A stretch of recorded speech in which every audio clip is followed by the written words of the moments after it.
भारताचे केंद्रीय गृहमंत्री व सहकार मंत्री अमित शहा यांचा आज जळगाव जिल्ह्यात दौरा आहे।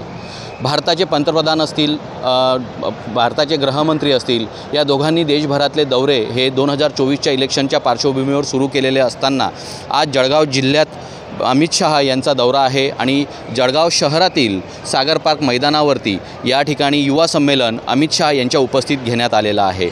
जळगाव, धुळे, नंदुरबार यासह नाशिक, उत्तर महाराष्ट्रामधून जवळपास 50,000च्या वरती युवकांची संख्या या ठिकाणी उपस्थित राहणार आहे आणि त्यांची बसण्याची व्यवस्था या ठिकाणी आपल्याला केलेली दिसत आहे।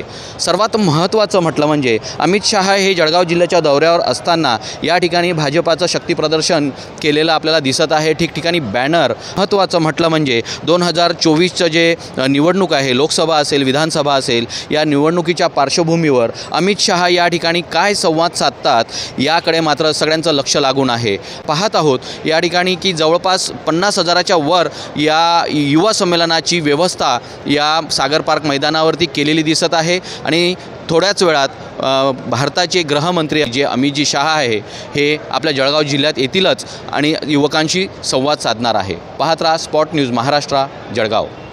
देशाचे यशस्वी गृहमंत्री तथा सहकार मंत्री माननीय नामदार श्री अमितजी शहा यांच्या उपस्थितीत युवा शक्ती संगम, कणखर व्यक्तिमत्व, संवाद साधणार तरुणांशी, ठरवणार दिशा उज्ज्वल भविष्याची, आलेल्या सर्व मान्यवरांचे सहर्ष स्वागत उत्सुक भारतीय जनता पार्टी जळगाव लोकसभा।